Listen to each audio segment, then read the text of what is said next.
We'll move straight on to our next speaker. I'd like to welcome Esteban. Thank you.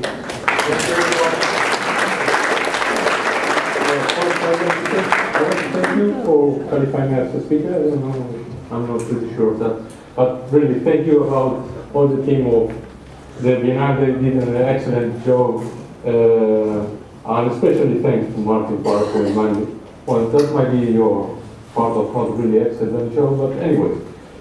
Thank you for inviting me. Really, I'm really pleased to be here. Big scared of such a huge audience. Sincerely, I don't want to show the same pictures that you can see at the gallery here. So my work since is related to a specific history period in Argentina. I thought it would be more interesting to talk about that part and my interest in the not only that that period of history, but also about how to translate that into images. So, well, you can guess by the is this the button?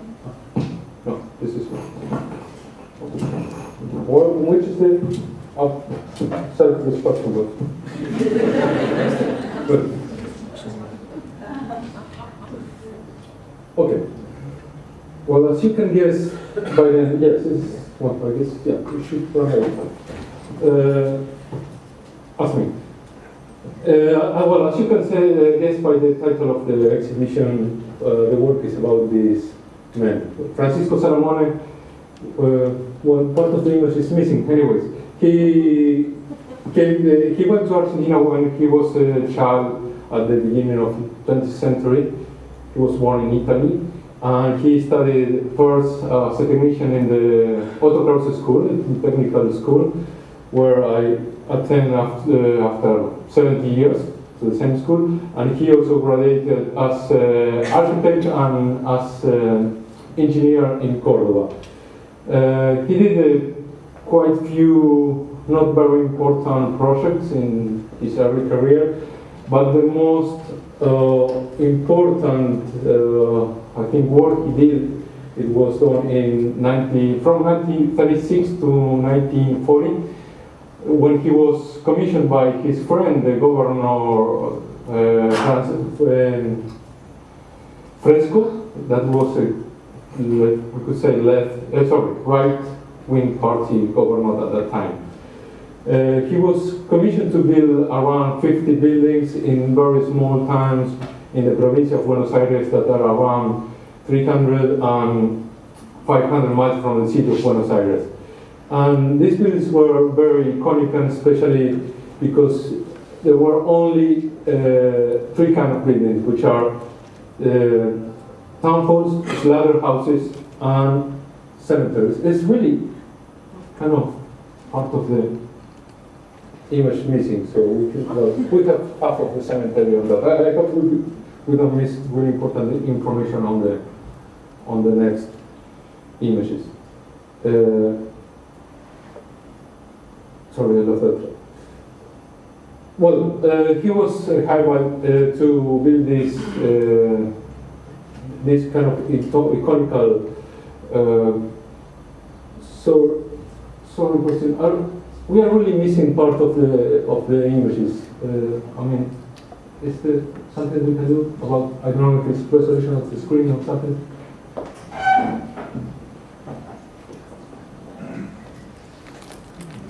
Well, okay. Well, I knew about Salamone work when I first saw this Journal of Propaganda and Decorative Arts that was published in 1992 in Miami, in the US. I saw it in 1997. At that time, I was actually working on a series of monumental buildings in the city of Buenos Aires, but I had not any pattern or a specific style of architecture that I wanted to photograph, only following what I was considering monumental, which is or monumental aspects, which I consider the isolation of the context, certain formal identity, and also on historic or ideological meaning. Well, this is on the right, the Cabana building, skyscraper that was the first skyscraper in the city of Buenos Aires. So when I saw Salamone work on that magazine, because I have to mention that this was not known in Argentina, it was not known in Argentina at that time. Almost known architects knew about his work. I was so fascinated that I got my Volkswagen, which has a really big trunk that was very important because it turns to be my darkroom. I was working with a large format camera and 8x10, and I only have 2 film holders, so I had to get into the trunk to load the films, while a friend who was traveling with me put a blanket on it to avoid any light coming in. So it was really extremely low budget project that I did in 4 years, but actually the time that I spent doing that, it was not much. I was trying to travel during my holidays or during the weekends where I have some free time because I was working. I have another job, completely different photography. So I had to do it in my free time.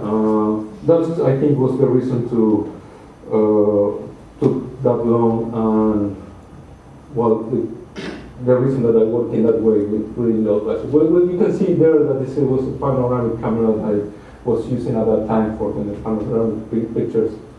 Well, I have to say that Salamone series is very different to the rest of the work that I'm doing today. Well,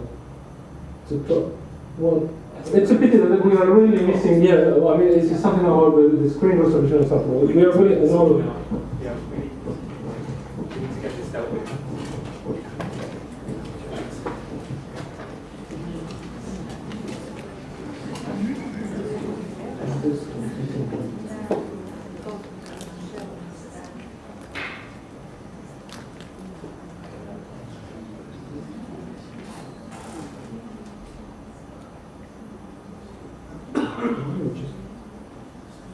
Oh, there it is. Okay. Great. Great, thank you. Thanks. No, there's nothing to. Well, maybe you can see this. Anyways, we cannot see the front of the Volkswagen.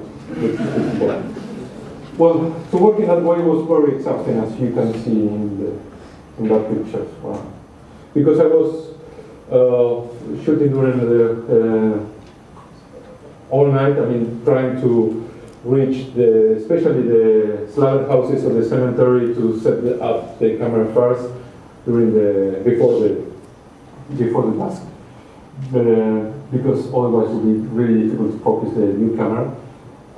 And in those places there's almost none light coming from the street, so I had to do it in the afternoon and wait until it gets dark. I wanted to photograph during the night because for me the fact of getting a very dark sky, it was part of, it was a way of isolating the building from the rest. So in a way of, it's once again what I was talking about, this isolation of the context as an aspect of the monumental character of these buildings.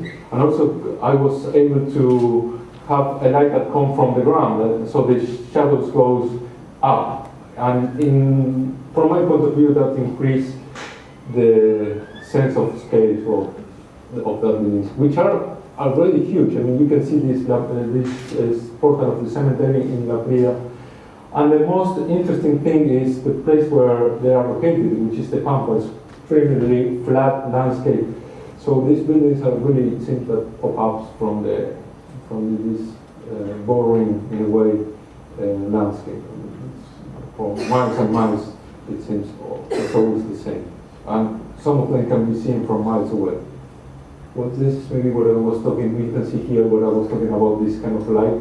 I use a very simple light. It was a 12 volt connected to the battery of the car because I wanted to see the light that I was using. I had a long time as your Alejandro there was very clever, but I had not at that time a digital camera to see what was the light that was using for the building. I mean, for lighting the building. So using a light bulb allowed me to see what I was doing. That was very important because normally I took one or two shots of the same building and I was trying to reach another location to make another picture in the same night. So I was not really able to spend a lot of time taking a picture, putting lights and so on. I had to be fast and precise as much as possible in that sense. Well, you can see here the contrast between the daily view and the night view. The lighting was actually very simple, but allowed me to create this kind of isolation of the context of the sky, and to in one point to intensify certain formal aspect of the buildings. In terms of I was able to create some light areas or shadows that I was interested to do that. Well, the one before is the slaughterhouse. Most of the slaughterhouses are abandoned. I mean, they are not used for that anymore. You will see that most of them has this kind of shape of the blade on the tower, but this is something that is very consistent in the designs of Salomon, especially in the slaughterhouses.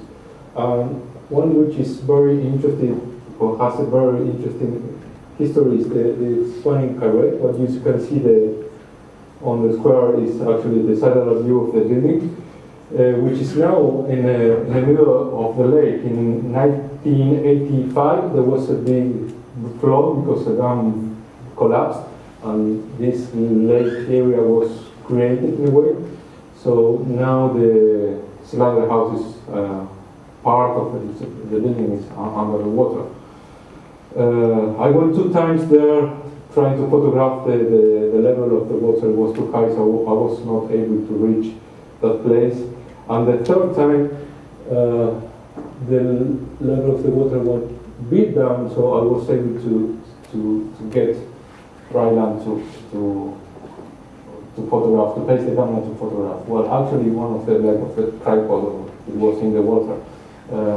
And this, well, you can see the city of Carré on the right, which is around 2 miles from the slaughterhouses. So in that place there's no light, completely no light. I was not able to reach the place with the car, so in that case I did use a flash. It's the only case that returns an image that I consider more or less interesting, especially because I didn't thought in that at that time, but I was triggering the shot, the flash, shooting the shot many times, around 50 times, walking around the building. So I was actually in front of the camera, but you cannot see the source of light. So it seems to me that the light comes from a place that you should, I mean, you should see the source of light, but you don't. So I think that's kind of strange, intriguing atmosphere of this photograph that I think I was lucky in that case. In most of the cases, I just use the light of the street on the street as in this case.